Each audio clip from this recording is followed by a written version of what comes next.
Super kilig na naman ang ma-funny na Kim Chiu at Paolo Abilino dahil hayon na nga lumalabas na may weekly date na raw ang dalawa. Meaning hindi talaga pwedeng palampasin ang isang linggo na hindi sila magkasama ha. Na dapat may weekly date talaga sila. O diba? Pero sabi nga ng iba, duda sila sa weekly date dahil mas maniniwala sila sa daily date nga raw ang nagaganap sa mga inidolo nilang Kim Pao. Tanong nga kasi ni Ogie Alcacid kay Kim kung na-achieve ba nito ang weekly date. Weekly date, okay lang. Aha, sagot nga ni Kim na tila kilig ni kilig. At syempre, super tili na naman sa social media ang mga Kim Pao funny ha.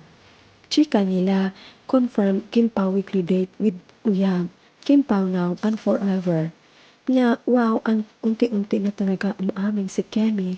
Oo nga, hatid sundo ba naman hindi niya kailangan hindi araw-araw silang magkasama. She looks getting younger every day. Kunting kimbot na malapit na magpisal si Kemi. Masaya ako para kay Kemi kasi unti-unti siyang umaamin. Hindi na siya defensive pag tinutugso siya ng mga voice niya sa showtime. Naghihintay nga daw sa dressing room ang kadate ni Kemi kahapon. Talagang in-install ni Kim ang pag-reveal. Una si Pao sa Cebu umamin. Showtime fan, mas masaya sila sa status ng Kim Pao. Sila pa ang mas tuwan-tuwa if mag-asawa na si Kemi. Sure, present yan sila lahat sa wedding ng Kim Pao. Weekly date talaga si Kim. Priority ni Kim yun. Kaya minsan absent si Kim sa SAP.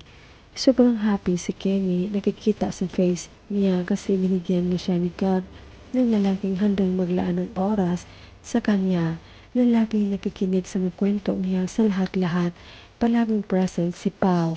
Nahanap na talaga ng Kim Pao sa isa't isa ang mga gusto nila.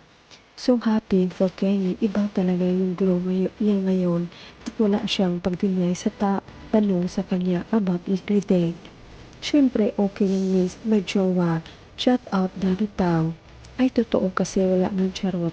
Nagkakasaya naman ng puso, Kim, wala ng charot-charot lang sa sagot. Straight na. God bless sa inyong dalawa ni Paolo. Sobrang ganda ng moment na to. Di ko alam kung paano ko ipaliliwanag yung saya ko. Sana all moments are this light fire. Daily date yan sila kasi kahit mga 10 p.m. lumalabas pa din sila ng coffee or walking lang sila o kaya kain sa labas. Dami kasing coffee shops at resto sa paligid ng area. Plus bonus, lagi niya suot Cartier watch na gift ni Daddy Pao. Kahit di niya kasama, palagi parang kasama pa rin nila. Niya, sa kabilang banda, na-imbier na naman ang Janine fans. Ayon sa kanya, Kim Chiu, tiguwang naman taka, ayaw pod pag dinay-dinay o pangutan-on ka, kay mura kang bata, way buot, about love life nimo. Pero gaba, mag ikaw gyud pinakadinayan o dili straight to the point, nga Bisaya, pangutan-on, kay ipahid sa alain. Please be true to yourself, kay gore na ka. Sinupalpal agad ng solid. Ang sinabi niya, "Hoy, masaya ka sa sarili mo, huwag kang makialam sa buhay ng iba. Pinakialaman ba buhay mo ni Kemi? Wala kang karapatan magsabi ng ganyan sa kanya. Magbuot uroy ka kung unsa niya gibutan po di ay ka kung unsa imo gusto. Kay labtanon na lang jud murag ikaw batang ay buot sa imong sulti."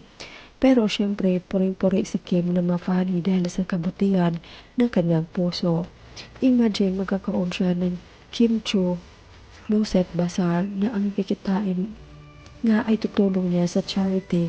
Closet clean out time, most of my OTD KSYC outfits are up for grab. See you there. Prices from 50 pesos to 2,000 pesos only. Proceeds will be donated for charity, sabi pa ni Kim. Magaganap ang Kim Chiu Closet Bazaar sa July 28 to February 1, 2026 sa 33 Santiago, Quezon City.